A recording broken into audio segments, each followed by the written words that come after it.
Tend Boma ma Kisumu koro yango ni chendo mar tero johala e chiro ma Uhuru Business Complex e Juakali osechopo atamalo 80 ka igeno ni johala buora mawuok Garissa Lodge, Apindi Street kod Nyamlori biro chako loko kanyo chakre tarik 1 mano mar dwe manyien.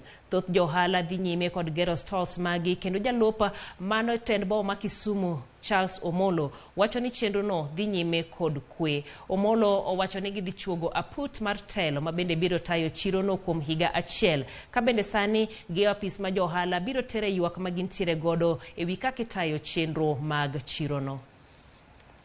Ma wase nyalo mar kelo johala atamalo 90 osedonjo ka kendo gedo dhi mbele kaka nyalo winjo e toka kata nyalo neno. Gedo dhi mbele kendo wasetime ma smooth, ok waseneno weche modhi maricho. To kanitie weche ma challenges moko koskune mantie kumigede kuma oganda oriwore, wawacho ni kochakre wuok tich ma en tarik 22 waloso mesa mar tero ywagruok moro amora, wachuogo duol ma dwa tayo weche mag chiro iluongo ni interim kuom thuolo mar higa 1.